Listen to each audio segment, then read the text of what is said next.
আজও উত্তাল রবীন্দ্রভারতী বিশ্ববিদ্যালয়ের জোড়াসাঁকো ক্যাম্পাস। বিশ্ববিদ্যালয়ের উপাচার্যের পদত্যাগের দাবিতে বিশ্ববিদ্যালয়ের উপাচার্যের ঘরে তালা ঝুলিয়ে বিক্ষোভ দেখাচ্ছে শাসক দলের ছাত্র সংগঠন তৃণমূল ছাত্র পরিষদ। দেখতে পাচ্ছেন যখন তালা ঝুলিয়ে দেওয়া হচ্ছে সেই মুহূর্তের ছবি। একেবারে বিশ্ববিদ্যালয়ের উপাচার্যের বিরুদ্ধে বিক্ষোভ দেখাচ্ছেন তৃণমূল ছাত্র পরিষদের সদস্যরা। উপাচার্যের ঘরে তালা ঝুলিয়ে বিক্ষোভ টিএমসিপির। রাজ্যপাল নিযুক্ত অস্থায়ী উপাচার্যের অপসারণের দাবিতে চলছে বিক্ষোভ। বিশ্ববিদ্যালয়ের গেটে বিক্ষোভ তৃণমূলের শিক্ষা বন্ধু সমিতির।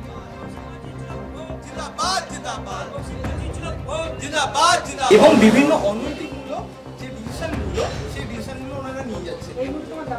এই মুহূর্তে আমাদের দাবি হলো আমাদের এই মুহূর্তে আমরা রয়েছি জোড়াসাঁকোতে রবীন্দ্রভারতী বিশ্ববিদ্যালয়ের উপাচার্যের ঘরের বাইরে।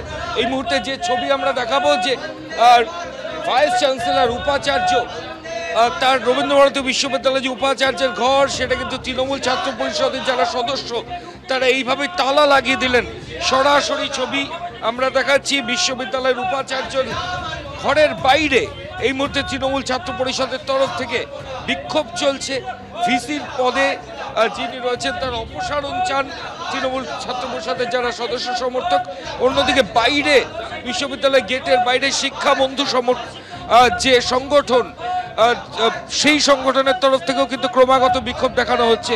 এই মুহূর্তে জোড়াসাঁকোতে রবীন্দ্রভারতী বিশ্ববিদ্যালয়ের যে উপাচার্য তার ঘর তালা বন্ধ।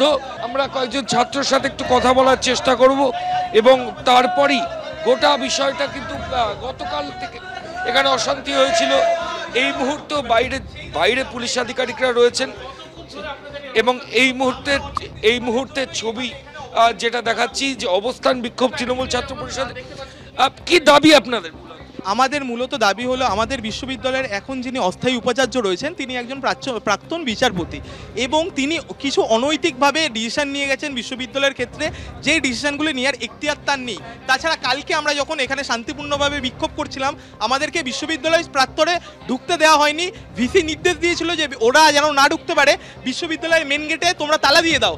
তার নির্দেশে এখানে নিরাপত্তা রক্ষীরা আমাদেরকে বিশ্ববিদ্যালয় প্রাঙ্গণে ঢুকতে দেয় না, ভেতর থেকে ওরা তালা দিয়ে দেয়। তাই জন্য আজকে আমরা সকাল সকাল এসে যেখানে যে ক্যাম্পাসে সাধারণ ছাত্রছাত্রী ঢুকতে পারবে না সেই ক্যাম্পাসে কি করে একজন অবৈধ ভিসি ঢুকতে পারে, তাই জন্য আমরা আজকে ভিসির ঘরের সামনে আমরা এখানে তালা লাগিয়ে দিয়েছি। সব মিলিয়ে রবীন্দ্রভারতী বিশ্ববিদ্যালয়ের জোড়াসাঁকো যে ক্যাম্পাস সেখানে কিন্তু এই মুহূর্তে বিক্ষোভের ছবি তৃণমূল ছাত্র পরিষদের তরফ থেকে উপাচার্যের ঘরের বাইরে এইভাবেই তালা লাগিয়ে দিয়েছেন তৃণমূল ছাত্র পরিষদের সদস্যরা। ক্যামেরায় শান্তনু দত্তের সঙ্গে ময়ূখ ঠাকুর চক্রবর্তী, এবিপি আনন্দ, কলকাতা। আমাদের মূলত দাবি হলো আমাদের বিশ্ববিদ্যালয়ের এখন যিনি অস্থায়ী উপাচার্য রয়েছেন তিনি একজন প্রাক্তন বিচারপতি এবং তিনি কিছু অনৈতিকভাবে ডিসিশন নিয়ে গেছেন বিশ্ববিদ্যালয়ের ক্ষেত্রে, যেই ডিসিশনগুলি নেওয়ার এখতিয়ার তার নেই। তাছাড়া কালকে আমরা যখন এখানে শান্তিপূর্ণভাবে বিক্ষোভ করছিলাম আমাদেরকে বিশ্ববিদ্যালয় প্রাক্তরে ঢুকতে দেওয়া হয়নি। ভিসি নির্দেশ দিয়েছিল যে ওরা যেন না ঢুকতে পারে, বিশ্ববিদ্যালয়ের মেন গেটে তোমরা তালা দিয়ে দাও। তার নির্দেশে এখানে নিরাপত্তা রক্ষীরা আমাদেরকে বিশ্ববিদ্যালয় প্রাঙ্গণে ঢুকতে দেয় না, ভেতর থেকে ওরা তালা দিয়ে দেয়। তাই জন্য আজকে আমরা সকাল এসে যেখানে যে ক্যাম্পাসে সাধারণ ছাত্রছাত্রী ঢুকতে পারবে না সেই ক্যাম্পাসে কি করে একজন অবৈধ ভিসি ঢুকতে পারে, তাই জন্য আমরা আজকে ভিসির ঘরের সামনে আমরা এখানে তালা লাগিয়ে দিয়েছি।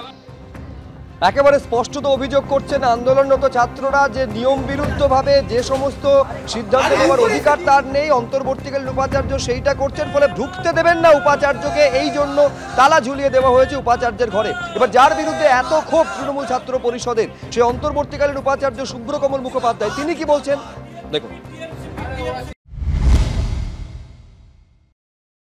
আমি বলবো সমস্ত ছাত্রছাত্রীরা নেই যারা ইউনিভার্সিটিতে শুধু পলিটিক্স করবার জন্য ঢুকেছে, পড়াশোনা করতে না সেই রকম আছে কিছু, আর কিছু কর্মচারী আছেন যারা নিজের কাজ না করে এই কর্মগুলো করে যাচ্ছেন।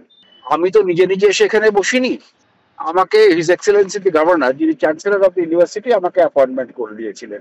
এবার এই আমার অ্যাপয়েন্টমেন্ট বা ভাইস চ্যান্সেলর অ্যাপয়েন্টমেন্ট গুলো এরা চ্যালেঞ্জ করেছিলেন হাইকোর্টে, সেখানে ফলপ্রসূ হয়নি। সুপ্রিম কোর্টও গেছে, সুপ্রিম কোর্টও ফলপ্রসূ হয়নি।